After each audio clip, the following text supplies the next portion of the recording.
నాలుగు దిక్కులు హారతలు మనం తీసుకుంటే చాలా మంచిది.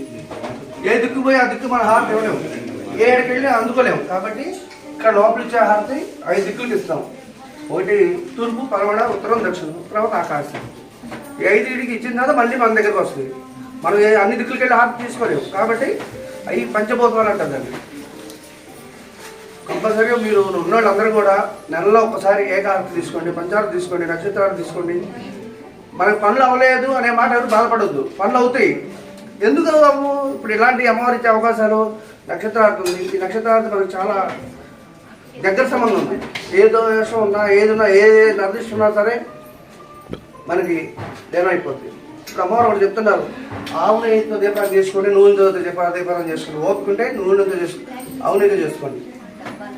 ఓపిక లేకపోతే నూనెతో చేసుకోండి. ఇంకా వేరే మందార తైలం కానీ, కొబ్బరి నూనె కానీ అలాంటివి ఏమి పెట్టుకోవద్దు. ఇది ప్రతి ఒక్కరు గుర్తుపెట్టుకోండి. నెలలో ఒక్క రోజు ఆవు నెయ్యి దీపారం చేసుకోండి. చిన్న ప్యాకెట్ తెచ్చుకోండి, ఫాలో చేసుకోండి. నూనెతో దీపారాధన చేసేదేమో ఆ రోజు వరకు మనకి ఆత్మశాంతి. ఆవు నెయ్యితో చేసేదేమో ఆత్మశాంతి ఫుల్. అంటే ప్రతి ఒక్కదానికి మనకు ఒక నీళ్ళలా కాపాడుతూ ఉంటుంది. కానీ ఓపిక లేని వాళ్ళు ప్రస్తుతానికి డైరెక్ట్గా రావడం ఆవు నెయ్యి ఎవరు చేయొద్దు. చిన్నగా నూనె చేసుకుంటా ఆవు నెయ్యి చేసుకుంటారండి. పండగ వచ్చింది, పండగ నాడు ఆవు నెయ్యితో చేసుకోండి. ఆ దీపరాధన వెలిగించేటప్పుడు నూనె దీపరాధన వెలిగిపోకండి. అది మళ్ళీ శుభ్రం చేసి లేకపోతే కొత్త ప్రయోజనం పెట్టండి, మళ్ళీ ఆవు నెయ్యి వెలిగించుకోండి. ఆవు నెయ్యి దీపరాధన మళ్ళీ నూనె పెట్టద్దు, దీన్ని సపరేట్ చేసుకోండి.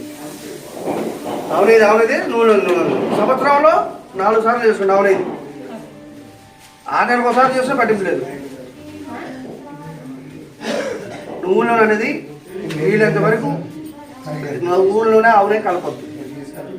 అది ఇట్లా ఒక నెలలో వచ్చారు. పొద్దున కూడా వాళ్ళు వచ్చారు, వాళ్ళ అవకాశం ఉంది కాబట్టి అన్ని హారతలు అద్దుకున్నారు. ఒకరోజు హారత అద్దుకునేటప్పుడు 40 మంది 30 మంది ఉంటున్నారు. అమ్మవారు ఇచ్చే పవరు ఆ 40 మంది మీద పవర్ ఎక్కువ రివర్స్ అవుతుంది.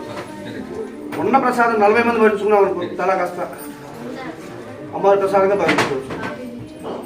కాబట్టి ఈ ఒక నెలలో ఇట్లా చేసుకున్నాం. ఒక నెలలో ఉదయం పూట వచ్చేసి మనం హారతలు అద్దుకోండి. 2వ నెల ఉంది.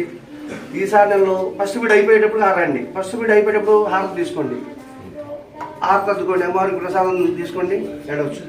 ఒక టైంలో 2వ బీడ్ లాస్ట్లో ఎంచుకోండి. పిలుపుడు 2వ బీడ్ లాస్ట్లో హారత తీసుకోవచ్చు. 4 హారతలు కూడా అమ్మవారికి కాదు, మనకి పెట్టిన హారతలవి.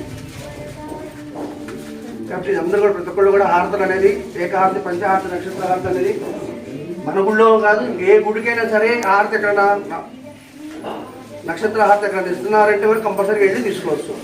అది నక్షత్ర హారతి తీసుకోవాలంటే కంపల్సరీ తలస్నానం చేయాల్సిందే. నక్షత్ర హారతి తీసుకున్న రోజు, హారతలు అనేది తీసుకున్న రోజు వీలైనంత వరకు ఎక్కువ శాతం నేల పడబడుకోండి. ఇవాళ నక్షత్ర హారతి తీసుకున్నామంటే రేపు సూర్య నమస్కారం చేసేంత వరకు మన మంచమే పడుకోకుండా మంచిది.